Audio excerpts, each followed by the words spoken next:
What's up, everyone? How's everyone doing? Welcome back to another episode of Cinema Buckets. Today, we're going to be talking about the slasher of all slashers, that is Scream 7.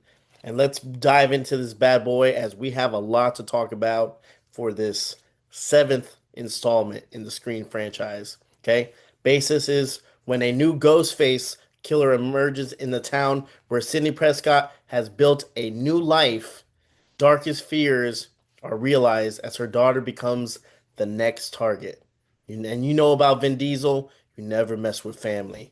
And then is the installation of Scream 7. Where do we go from this? I'm going to tell you guys what I liked about it. I'll tell you guys what I didn't like about it. And don't worry about my Goosebumps shirt. Yes, I'm sorry. The Goosebumps shirt is there. I couldn't find anything else, and I don't have Ghostface, so you're there with me. So before anything, let me talk about my view on this franchise.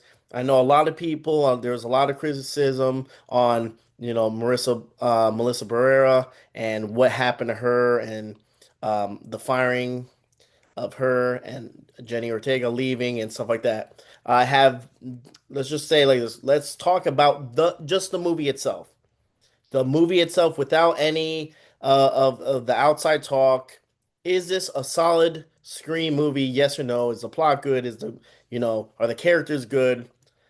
Put aside all that negative, all the comments about what happened in the past, and let's just kind of dive in to this movie itself. Okay, so you have the writer Kevin Williamson coming right back. Who's the guy who wrote with Wes Craven and gave us Scream. He's the director, and you go, hey, this is gonna be a positive, and I'll let you know. I'll tell you guys the positives, and I'll tell you what happened where some of the things I didn't agree with.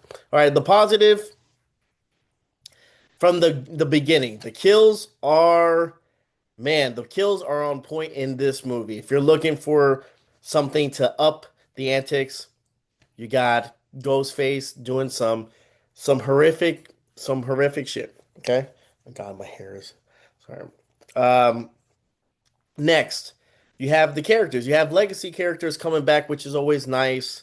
And there are um, some surprises along the way that tie into the original one, and that's as nostalgic goes.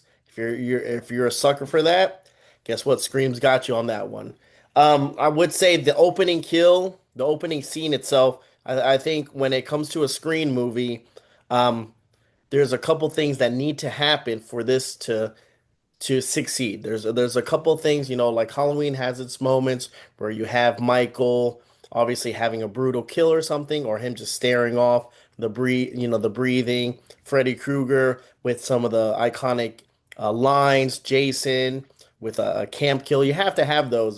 Those are what makes those movies. I think for Scream, I think what makes a Scream movie is the opening act. The opening act for what it is, it's very, very strong, and the killer reveal. The reveal at the end is another thing that for me that makes or breaks this movie.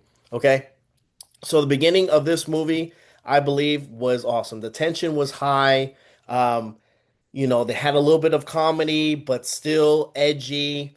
I really, really liked how they used Ghostface as almost they kind of pulled off like a Michael Myers type in Halloween 1, where there's a dark spot. There's a dark spot right here, and you see Ghostface, just the white of the mask, right? And then just fades back out.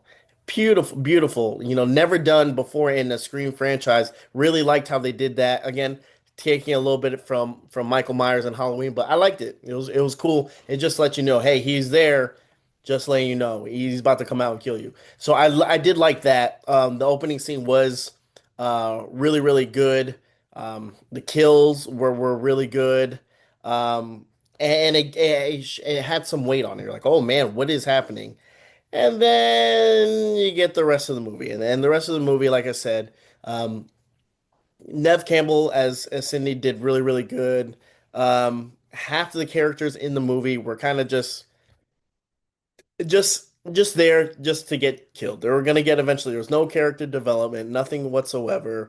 Um, that's pretty much what I liked throughout the movie was like I said the beginning, and they had a couple other scenes where they had you see Ghostface's face, and it kind of goes away and stuff like that. Other than that, I would say kills and Nev Campbell doing her, her thing. Uh, Talk about the positive because there's more positive than negatives, unfortunately, in this review. The negative, right? Like I said before, I think for a Scream film, you have to have a solid beginning because that's kind of like the Scream thing is to have a really good clip, like nice hook to get you invested into the story. So yes, as the film progressed, the beginning of that whole beginning scene kind of made no sense, or there was just a small little plot device. Other than that, there's really much not there was not much to that scene. There was not much weight. The ending. Some of the kills were pretty gruesome. I'm gonna get to spoil territory in a little bit. But one of the kills that they had for Ghostface was out of place. It was a cool ass kill. Don't get me wrong. It was really really cool, and I think everyone knows what I'm talking about at the little like bar restaurant whatever.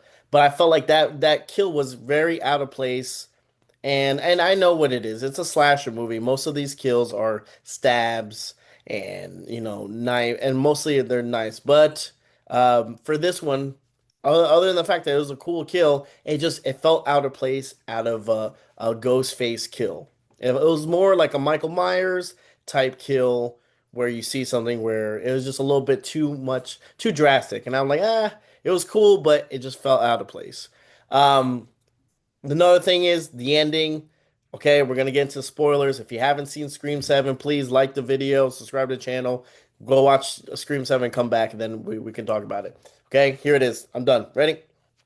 Scream 7, like I said, from the beginning, you get these what makes or breaks a movie for me and I think part of the killer's reveal or killer's reveal is very vital to the story. It could make or break. Like some of them are a little bit corny, some of them are a little far-fetched, but I felt like Screen 7, both of the characters or three of the characters was kind of far-fetched. Again, I didn't we the plot and the motive that they give one of the killers because the other killer is kind of just I don't know, just there because maybe he thought the person was a good-looking I don't know. I don't know what was the point, but the motive sucked ass. It was terrible motive. I remember watching it and I'm like, really? That's what we're going for? That's because of what? Because so I really didn't like the motive behind the killer's reasoning behind attacking Sydney's family.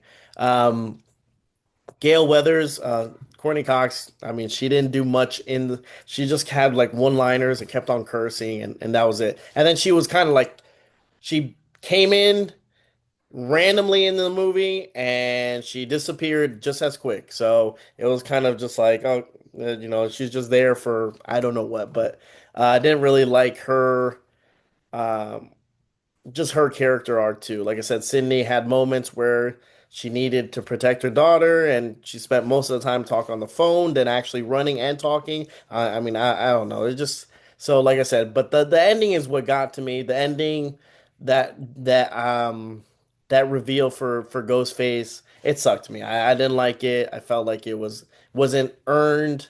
It wasn't, fulfilling. It was just very, very cheap, very quick. Just okay, this is the excuse, and okay, that's why they're killing people. Like okay, so let me know down in the comments below. What do you guys think? Do you think for me, out of this whole franchise, I think this is the weakest movie out of all of them. That's even including three, which is kind of like it's a hit or miss sometimes. It really depends, and I'm like, oh. And I understand some of the other reveals aren't the greatest, but it's just the motive and the lack of, I feel like it just doesn't. doesn't close it out. But this movie is still fun to watch. It is an enjoyable still. I mean, they have some cool kills, like I said, and some moments, and the movie's quick and it's fast paced. But like I said, I really enjoy the killer reveal, and it just kind of it was just kind of deflating. So let me know down in the comments below, guys. I would rate this Scream 7 a 5 out of 10. Would I see it again? Probably not. If it's on TV, I might give it a glance, but other than that, no really there's no hope to go back and rewatch this. So let me know, guys, down in the comments below. Thank you guys so much for watching, and I'll see you for the next one.